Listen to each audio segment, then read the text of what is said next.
সকলকে জানাই দীপাবলির শুভেচ্ছা। আজ 19শে অক্টোবর, দীপাবলির আগের দিন। আমি আজ আপনাদেরকে পরিদর্শন করাতে চলেছি বারাসাত, অর্থাৎ যেখানকার কালী পুজো খুবই নামকরা, সেখানকার কয়েকটি বিখ্যাত কালী পুজোর প্যান্ডেল। আজ যদিও দীপাবলির আগের দিন, কিন্তু রাস্তাঘাটে লোকেদের ভিড় দেখে বোঝার উপায় নেই যে আজ কালী পুজোর আগের দিন। তো সর্বপ্রথম আমি চলে গিয়েছি বারাসাতের সন্ধানীর পুজো প্যান্ডেলে। এখানে আপনারা দেখতেই পাচ্ছেন যে এখানে বানানো হয়েছে মায়াপুরে অবস্থিত ইস্কনের মন্দির। এটি বেশ বড় প্যান্ডেল করা হয়েছে এবং এখানকার লাইট শো খুব সুন্দর লাগছে।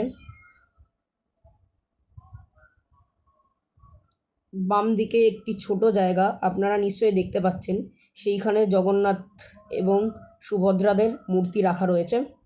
আপনারা চাইলে সেটিকেও দর্শন করে সেখান থেকে ভোগ গ্রহণ করে তারপর মন্দিরের ভিতরে যেতে পারেন। আপনারা দেখতেই পাচ্ছেন যে এটি হচ্ছে মায়াপুরের ইস্কনের মন্দির। উপরে একটি ঘড়িও লাগানো রয়েছে। সব মিলিয়ে প্যান্ডেলটি খুবই সুন্দর বানিয়েছে সন্ধানী ক্লাবের কর্তৃপক্ষরা।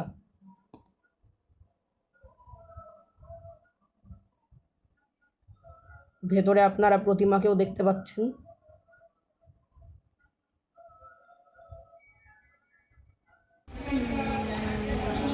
তো এবারে দেখতে পাচ্ছেন এটি হচ্ছে প্যান্ডেলের ভেতরে। খুবই সুন্দর প্যান্ডেল বানানো হয়েছিল এখানে। এটি ছিল ব্যায়াম সমিতি যাওয়ার রাস্তায়।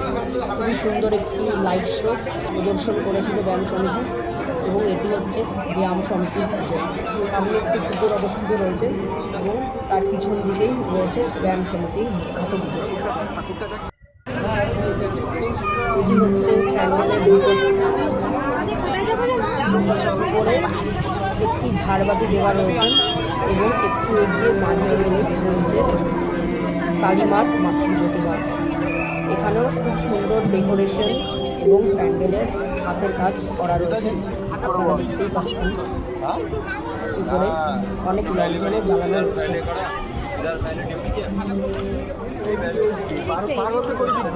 বানানো শেষ হলো কিনা দেখ না। এবার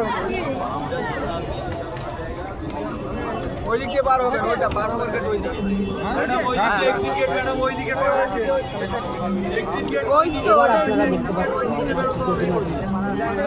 এটি প্রতি বছরই বারাসাতে একটি নামকরা পুজো হয়ে থাকে এবং এই প্রতিমাটি যেটা বানানো হয় সেটিও খুব লম্বা। দেখতে পাচ্ছেন এটি হচ্ছে মাতৃ প্রতিমা।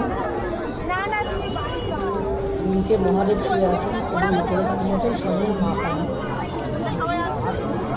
উপরে অনেক লণ্ঠন জ্বালানো রয়েছে যেগুলি সিলিংয়ের সাথে ঝুলছে। সব মিলিয়ে এই প্যান্ডেলটির পরিবেশন খুবই মনোরঞ্জন। ওই কিছুটা আমি নিয়ে যাবো বাড়ি।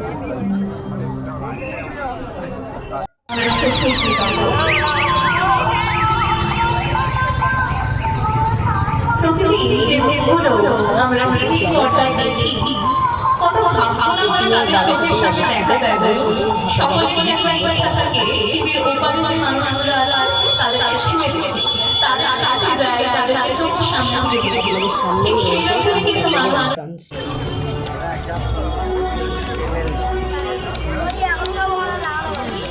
এটি হচ্ছে কিশোর স্পোর্টিং ক্লাবের রাইজিং স্টারের পুজো। আপনারা দেখতেই পাচ্ছেন এখানে খুবই সুন্দর হাতের কাজ করা হয়েছে। প্রতি বছর এই পুজোটিও বেশ বড় হয়ে থাকে এবং গত বছর এই পুজোটিও খুব সুন্দর হয়েছিল, এবং এই বছরও আপনারা দেখতে পাচ্ছেন যে এই পুজোটি খুবই সুন্দর হয়েছে। ওপরে একটি ঝাড়বাতিও রয়েছে। এখানে কাজ এখন শেষ হয়নি, তবে আশা করা যাচ্ছে যে যখন কাজ শেষ হবে তখন এটিকে দেখতে আরও সুন্দর